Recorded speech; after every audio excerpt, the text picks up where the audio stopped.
ॐ या श्री स्वयं सुकृतिनां भवनेषु लक्ष्मी पापात्मनां कृतयां हृदयेषु बुद्धि सरदा सतां कुलजनामरवयस्य लज्ज तां त्वं नता स्वपरिपालय देवि विश्वं गजाननं भूतगणादिसेवितं तपेतजम्बोफलचारुभक्षणं उमासुतं शोकविनाशकारकं नमामि विघ्नेश्वर पादपङ्कजं सच्चिदानन्दरूपाय विश्वोत्पत्त्यादिहेतवे तापत्रयविनाशाय श्रीकृष्णाय वयं नमः। यं प्रव्रजन्तमनपेतमपेतकृत्यं द्वैपायनो विरहकातराजुहाव पुत्रेति तन्मयतया तरवो विनेन्दु तं सर्वभूतहृदयां मुनिमानतोऽस्मि। गुरुर्ब्रह्मा गुरुर्विष्णु गुरुर्देवो महेश्वरः गुरुसाक्षात् परं ब्रह्म तस्मै श्रीगुरुभ्यो नमः। बोले सदगुरु महाराज की जय, कृष्ण बलदेव की जय, सत्य सनातन धर्म की जय, पुरुषोत्तम महात्म्य की जय, पुरुषोत्तम मास की जय। आइए आज पुरुषोत्तम मास का 22वां अध्याय है।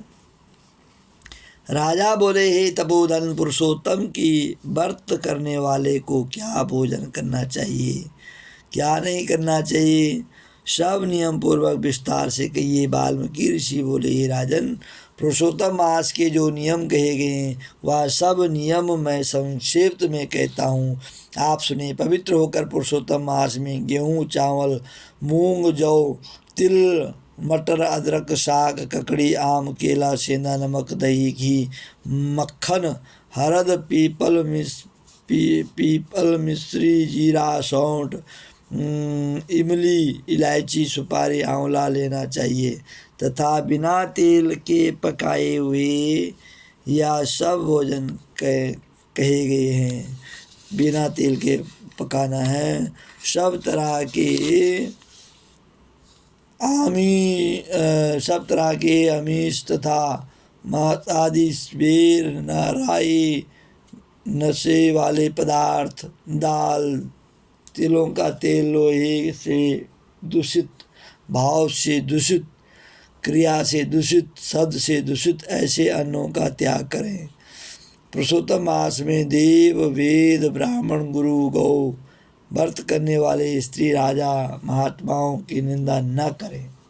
अपनी शक्ति के अनुसार भगवान विष्णु की प्रसन्नता के लिए व्रत भी करें।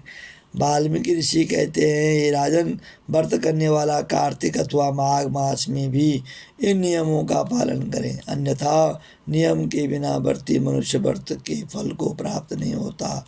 यदि शक्ति हो तो भी ना खाकर पुरुषोत्तम मास का व्रत करें। यदि निराहार रह जाए, घी पी लें, मांगा हुआ दूध पी लें, फिर व्रत करने वाला शक्ति के अनुसार फलाहार कर लेवें। बुद्धिमान पुरुष जैसे व्रत का भंग नहीं हो वैसे ही कर लें। मतलब कहने का भाव है कि जिस सुविधा के अनुसार आप व्रत कर सकते हैं उस प्रकार से व्रत करें, पर लेकिन नियम के साथ में, नियम के अनुसार व्रत लें। पुरुषोत्तम मास में 1,00,000 तुलसी दल से शालिग्राम की पूजा करने से अनंत पुण्य होता है। जो इस विधि से पुरुषोत्तम मास का व्रत करते हैं उनको देखकर यमराज के दूत भी दूर भाग जाते हैं। हे राजन, इस मास का व्रत 100 यज्ञों से भी श्रेष्ठ है। 100 यज्ञों के करने से स्वर्ग प्राप्त होता है। पुरुषोत्तम मास का व्रत करने से गोलोक प्राप्त होता है। पृथ्वी में जितने तीर्थ हैं तथा क्षेत्र हैं सब पुरुषोत्तम मास का व्रत करने वाले के शरीर में वास करते हैं। पुरुषोत्तम मास का बड़ा भारी महात्म्य है। विधि से जो पुरुषोत्तम मास का व्रत करता है, इतना भी कोई कह ले कि मैं पुरुषोत्तम मास का व्रत करूँगा, तो भगवान पुरुषोत्तम उसकी भी मनोकामना पूर्ण कर देते हैं। भाव के साथ में भगवान का नाम जपना चाहिए, भजन करना चाहिए और निरंतर भगवान की पूजा करनी चाहिए। भगवान उसकी मनोकामना पूर्ण कर देते हैं। श्री कृष्ण गोविंद हरे मुरारी, हे नाथ नारायण वासुदेव, हे नाथ नारायण वासुदेव, हे नाथ नारायण वासुदेव। बोले पुरुषोत्तम महात्म्य की जय। नमः पार्वतीपतये हर हर महादेव। गौ माता, राष्ट्र माता, माँ मंत्र बड़ा प्रसिद्ध है। इस माँ मंत्र का जाप करना चाहिए। हर हर महादेव।